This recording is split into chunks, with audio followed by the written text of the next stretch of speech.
بسم اللہ الرحمن الرحیم۔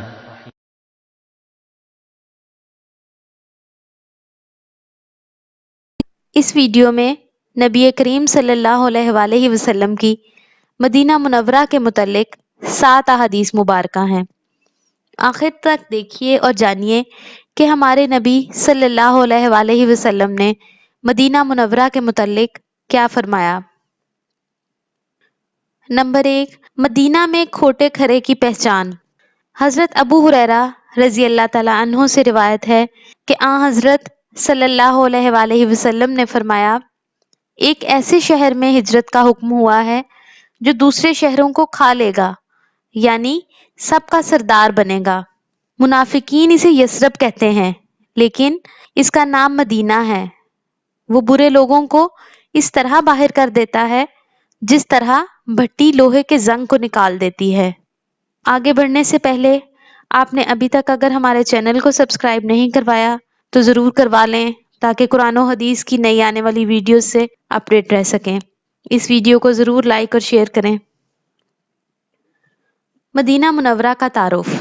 مدینہ منورہ، جسے طیبہ بھی کہتے ہیں، سطح سمندر سے تقریباً 619 میٹر بلند ہے۔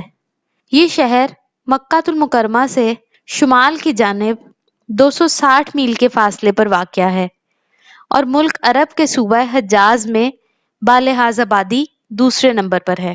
مکہ المکرمہ کے بعد دنیا اسلام کا سب سے پیارا، بابرکت، مقدس شہر ہے، جہاں اللہ کے آخری رسول حضرت سید الانبیاء احمد مجتبیٰ محمد مصطفیٰ صلی اللہ علیہ وآلہ وسلم آرام فرما ہیں۔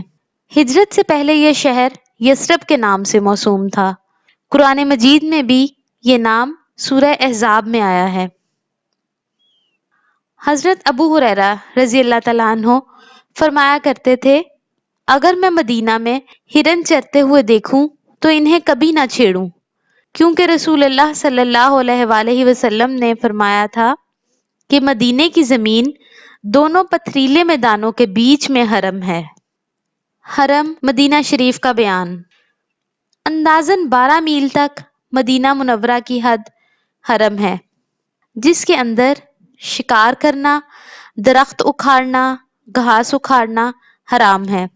ابن ماجہ میں حضرت ابو ہریرہ رضی اللہ تعالیٰ عنہ سے روایت ہے کہ حضرت صلی اللہ علیہ وآلہ وسلم نے فرمایا کہ اے اللہ، حضرت ابراہیم علیہ السلام تیرے خلیل اور پیغمبر تھے، جن کی زبان پر تو نے مکہ کو بلد الحرام قرار دیا۔ اے اللہ، میں تیرا بندہ اور پیغمبر ہوں اور مدینے کو اس کے دونوں پتھریلے کناروں کے درمیان تک حرم قرار دیتا ہوں۔ نبی صلی اللہ علیہ وآلہ وسلم نے مدینہ شریف کے بارے میں یہ دعا فرمائی، اے اللہ، مدینے کو ہمیں مکہ کی طرح بلکہ اس سے بھی زیادہ محبوب بنا دے۔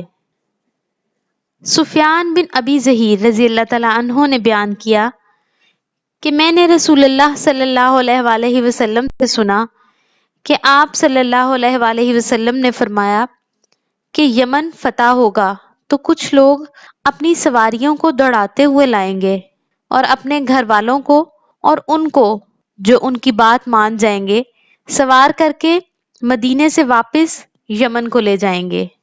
کاش انہیں معلوم ہوتا کہ مدینہ ہی ان کے لیے بہتر تھا۔ اور عراق فتح ہوگا تو کچھ لوگ اپنی سواریوں کو تیز دوڑاتے ہوئے لائیں گے اور اپنے گھر والوں کو اور جو ان کی بات مانیں گے اپنے ساتھ عراق واپس لے جائیں گے۔ کاش انہیں معلوم ہوتا کہ مدینہ ہی ان کے لیے بہتر تھا۔ حضرت ابو ہریرہ رضی اللہ تعالیٰ عنہ نے بیان کیا کہ رسول اللہ صلی اللہ علیہ وآلہ وسلم نے فرمایا، قیامت کے قریب ایمان مدینے میں اس طرح سمٹ آئے گا کہ جیسے سانپ سمٹ کر اپنے بل میں آ جایا کرتا ہے۔ حضرت سعد بن ابی وقاص رضی اللہ تعالیٰ عنہ سے روایت ہے کہ میں نے نبی کریم صلی اللہ علیہ وآلہ وسلم سے سنا تھا، حضرت صلی اللہ علیہ وآلہ وسلم نے فرمایا تھا کہ اہل مدینہ کے ساتھ جو شخص بھی فریب کرے گا وہ اس طرح گھل جائے گا کہ جیسے نمک پانی میں گھل جایا کرتا ہے۔ حضرت جابر رضی اللہ تعالیٰ عنہ سے روایت ہے کہ ایک عرابی نے نبی کریم صلی اللہ علیہ وآلہ وسلم کی خدمت میں حاضر ہو کر اسلام پر بیعت کی۔ دوسرے دن آیا تو اسے بخار چڑھا ہوا تھا۔ کہنے لگا کہ میری بیعت کو توڑ دیجئے۔ 3 بار اس نے یہی کہا۔ آپ صلی اللہ علیہ وآلہ وسلم نے انکار کیا، پھر فرمایا کہ مدینے کی مثال بھٹی کی سی ہے کہ میل کچیل کو دور کر کے خالص جوہر کو نکھار دیتی ہے۔